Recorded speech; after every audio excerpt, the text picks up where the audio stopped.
The concrete dust from the broken bridge coats your throat like crushed glass.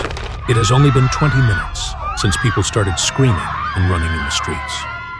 You press your back hard against a smashed store window.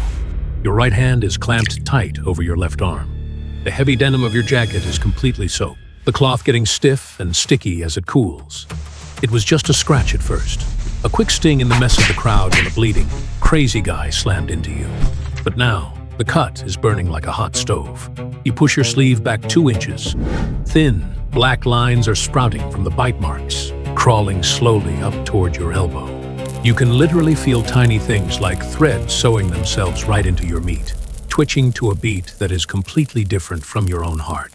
The air tastes like burning tires and old pennies. A guy with a torn red cross on his arm runs past, helping a woman with an injured arm. He sees the blood dripping around your boots. He stops and unzips his first aid bag. "Hey, you're losing a lot of blood. Let me see the arm. I need to wrap it." He yells over the loud sirens, stepping right up into your face. His hands reach for your left sleeve. Option 1. Let the guy look at the bite and risk getting killed by the crowd right here. Option 2. Shove him hard and run blind into the crazy street. What do you do? But the bug in your blood only cares about one thing, hiding until it grows. It will not let you get caught right now. Your body stops listening to your brain. Your right hand snaps out, smacking the guy's hands away so hard it hurts your own bones. You violently yank your sleeve down to your wrist, grit your teeth tight, and turn your back on him without a single word. You blend right into a pack of terrified people running for the subway stairs. The guy curses and moves on to someone else. You slide down the concrete steps into the dark underground maintenance tunnels. You are stuck with a random group of survivors now. The basement air is freezing cold, but inside, you are burning up. Your body is forgetting what hot and cold feel like. Sweat is pouring down your forehead, stinging your eyes. But instead of feeling hot, you just feel like something heavy is sitting on your chest. Your eyes keep crossing. The flashlight beam from the guy up front breaks apart into bright, sharp white lights that make your head pound.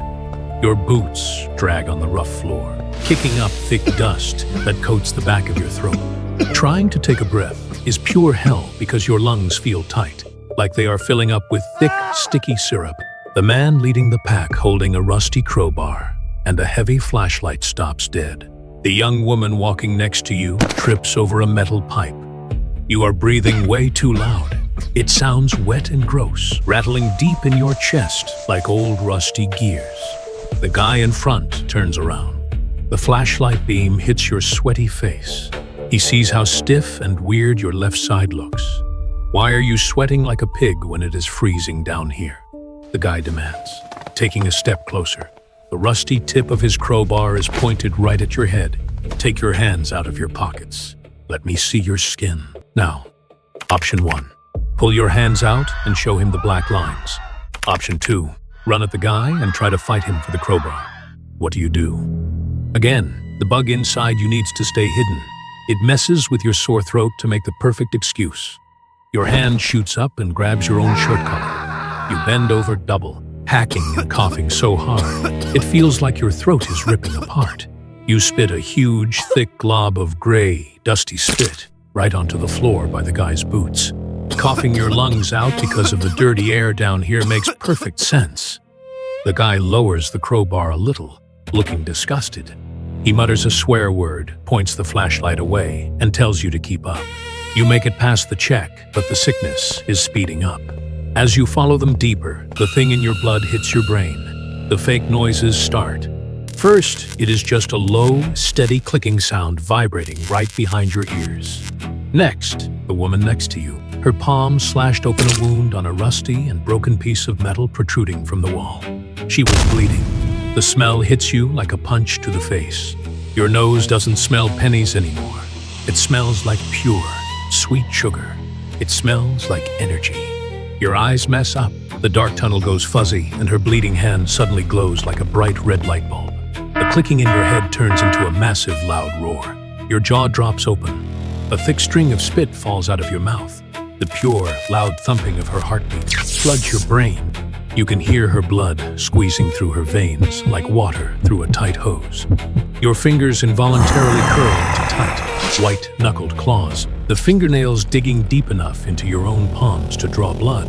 But the pain is completely wiped out by a crazy, hungry high. Option 1. Give up. Jump at her and bite straight into her bleeding wrist. Option 2. Scream for help and tell everyone you are turning into a monster. What do? The last bit of the reel, you fights back with everything you have. You can't scream, the thing inside has shut off your voice. So, you bite down on the inside of your own cheek as hard as you physically can.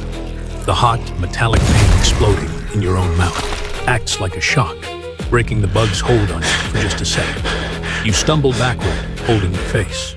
The red glowing vision breaks. Without making a sound, you turn and run down the side tunnel, leaving them behind. You run blind into the dark, thinking about only one thing. Your family's house, running through the empty dark streets, is just a messy blur. You crash hard into a rusty mailbox, your hip bone making a loud cracking sound against the metal. But you just keep moving. The cold wind slaps your sweaty face, bringing in the smell of thousands of bleeding people from all over the city. Under the broken streetlights, your shadow looks stretched and twisted, like your body is already bending into something else. You bust through the back gate of your yard. The sky is a sick orange from all the fires. You get to your front porch. The door is unlocked. You get inside, slam it hard, and lock the deadbolt. Loud footsteps run down the stairs. It is your wife. She sees you covered in dirt and sweat, holding your bleeding arm. She runs right at you, holding her arms out. "Oh my God, you're hurt. Let me look at it," she cries. You have maybe 90 seconds before your brain is completely gone. You can actually see the black lines crawling up your neck toward your chin. Option 1. Try to talk and explain what happened before she touches you. Option 2. Just stand there and let her check the bite. What do? But the rot has completely clogged up your throat. When you try to say run, all that comes out is a wet, nasty clicking noise from the back of your mouth. Being this terrified of your own dying body triggers your raw survival instincts. Knowing you have to stay away from her, you push backward like a madman, slamming into the hallway wall so she can't touch you. You rip the basement key off the wall hook, throw it on the floor right at her feet, and throw yourself down the basement steps. You grab the heavy door handle from the inside, slam it shut with a huge bang, and slide the lock into place. You lock yourself inside the dark basement. You put a thick, heavy door between your family and the monster you are turning into. A second later, she is beating her fists against the wood from the other side. You can feel the thumping down the stairs. It is pure hell in your head. You just sit in the dark, biting your teeth together, forcing yourself not to make a sound. Time means nothing in the freezing dark. The bug finishes eating your brain. Your normal sight is totally gone, replaced by a fuzzy, red heat vision. Your bones pop and twist out of place, locking your body down on all fours like an animal. Your memories are being wiped out, replaced by hunting instincts. The cold concrete floor presses against your twisted face. You can smell the wet dirt under the house, the rusty iron of the old pipes, and the smell of your little girl's shampoo drifting down from upstairs. It is a brutal car crash between the hunting monster you are turning into and the leftover pieces of the father you used to be. You crawl to the little barred window at the top of the wall, right at ground level. You press your face against the cold iron bars. The street lights are completely dead. The only light comes from the huge fires burning the houses down. You see boots running past your window, hundreds of them. You hear doors being kicked in, glass breaking, and people screaming as the whole city falls apart. You look out at the burning street. The door you locked upstairs doesn't matter anymore. The outside world is completely dead, too. Suddenly, the loud noise moves right above your head. Heavy, weird footsteps smash through your front door. The monsters are inside your house. You hear your wife scream from the top of the stairs. They found her. You are stuck in the basement. You are 99% monster now. Your brain is going black. This is your final choice. Option 1. Throw your monster body at the basement door, roaring and smashing the wood to get the monsters to come down to you, buying your family 2 seconds to jump out a window. Option 2. Stay dead, quiet, letting the last human part of you die, while you listen to them tear your family to pieces right over your head. What do you do?